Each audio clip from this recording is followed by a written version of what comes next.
भगवान श्री कृष्ण के कई मित्र थे, जैसे मधुमंगल, सुबाहु, सुबल, भद्र, सुभद्र, मणिभद्र, भोज, तोक कृष्ण, वरुथप, श्रीदामा, सुदामा, मधुकंड, अर्जुन, विशाल, रसाल, मकरचंद, सदानंद, चंद्रहास, बकुल, सारद, बुद्धि प्रकाश आदि। आओ इन्हीं में से एक सुदामा के बारे में जानते हैं। खास बातें। उज्जैन में स्थित ऋषि सांदीपनि के आश्रम में बचपन में ही भगवान श्री कृष्ण और बलराम पढ़ते थे। वहाँ उनके कई मित्रों में से एक सुदामा भी थे। सुदामा श्री कृष्ण के खास मित्र थे। वो एक गरीब ब्राह्मण के पुत्र थे। सुदामा और श्री कृष्ण आश्रम से भिक्षा मांगने नगर में जाते थे। आश्रम में आकर भिक्षा गुरु माँ के चरणों में रखने के बाद ही भोजन करते थे। परंतु सुदामा को बहुत भूख लगती थी, तो वे चुपके से कई बार रास्ते में ही आधा भोजन चट कर जाते थे। एक बार गुरु माँ ने सुदामा को चने देकर कहा कि इसमें से आधे चने श्री कृष्ण को भी दे देना और तुम दोनों जाकर जंगल से लकड़ी बीन लाओ। और फिर दोनों जंगल में लकड़ी बीनने चले गए। वहाँ बारिश होने लगी और तभी दोनों एक शेर को देखकर वृक्ष पर चढ़ जाते हैं। ऊपर सुदामा और नीचे श्री कृष्ण। फिर सुदामा अपने पल्लू से चने निकालकर चने खाने लगता है। चने खाने की आवाज सुनकर श्री कृष्ण कहते हैं, अरे ये कटकट की आवाज कैसी आ रही है? कुछ खा रहे हो क्या?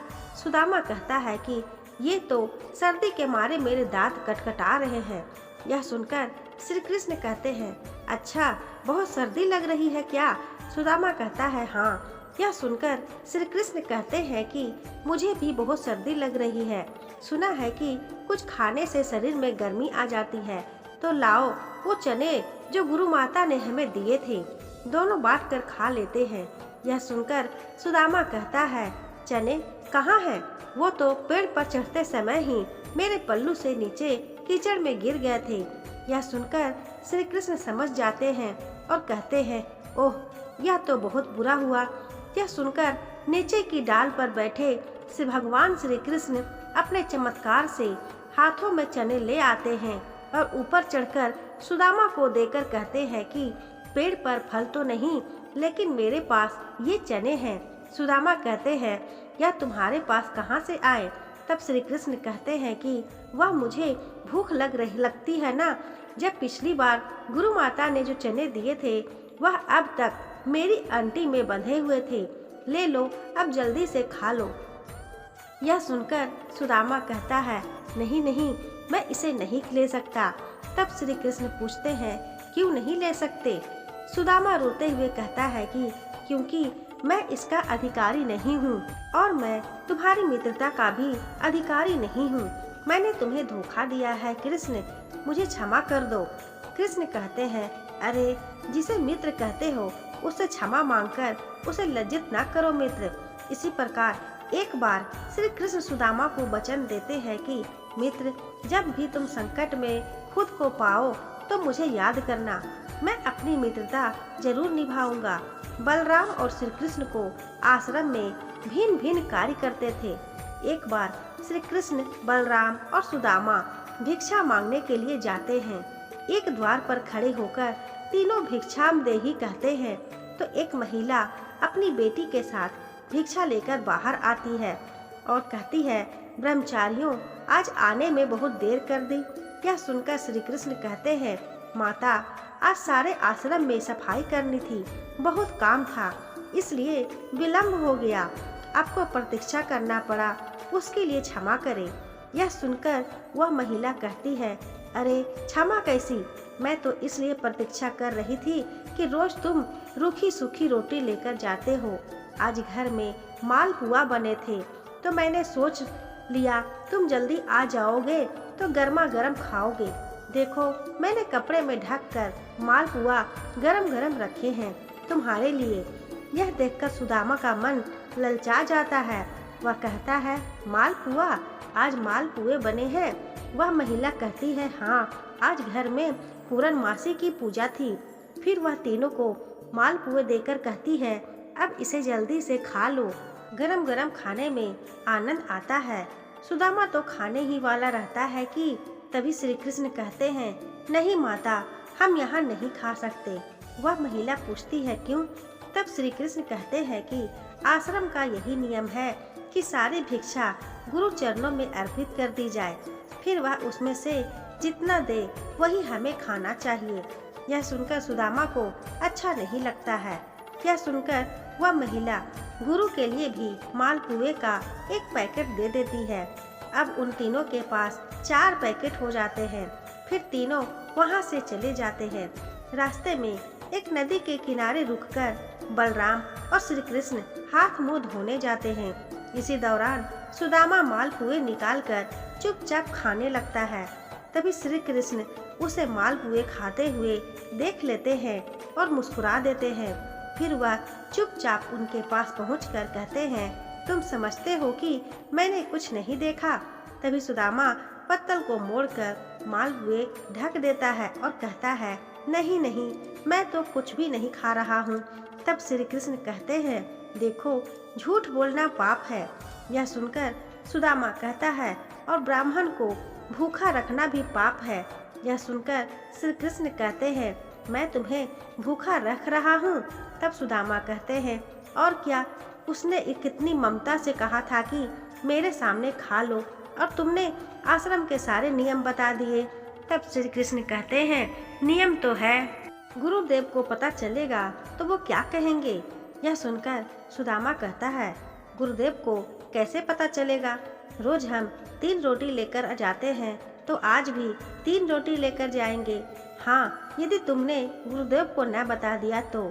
यह सुनकर कृष्ण कहते हैं कि देखो, मैं तुम्हारा मित्र हूँ और मित्रता का धर्म कहता है कि मित्र की कमजोरी पर पर्दा डालना चाहिए। यह सुनकर सुदामा कहता है, तो तुम नहीं कहोगे? यह श्री कृष्ण कहते हैं, कदापि नहीं। यह सुनकर सुदामा कहता है, तो फिर सारे मालपुए खा लूं? श्री कृष्ण कहते हैं, हाँ, खा लो। फिर सुदामा खा लेता है। तो श्री कृष्ण मालपुए की एक पत्तल निकालकर सुदामा को दे देते हैं और कहते हैं, ये तुम्हारे हिस्से की भिक्षा हो गई, गुरु माता को दे देना। यह देखकर सुदामा प्रसन्न होकर कहता है, कुछ भी कहो, तुम मित्र बड़े खरे हो। कहते हैं कि सुदामा जी शिक्षा और दीक्षा के बाद अपने ग्राम अस्मावतीपुर में भिक्षा मांगकर अपना जीवन यापन करते थे। सुदामा एक गरीब ब्राह्मण थे।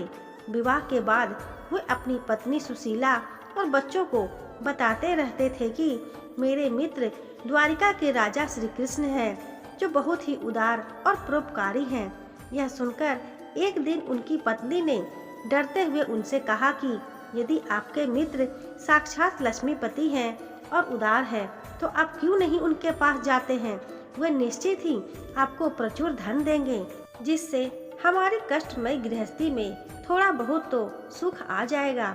सुदामा संकोच बस पहले तो बहुत मना करते रहे, लेकिन पत्नी के आग्रह पर एक दिन वे कई दिनों की यात्रा करके द्वारिका पहुंच गए। द्वारिका में राजपाल ने उन्हें रोका। मात्र एक ही फटे हुए वस्त्र को लपेट गरीब ब्राह्मण जानकर द्वारपाल ने उसे प्रणाम कर यहाँ आने का आशय पूछा। जब सुदामा ने द्वारपाल को बताया कि मैं श्री कृष्ण का मित्र हूँ, द्वारपाल को आश्चर्य हुआ।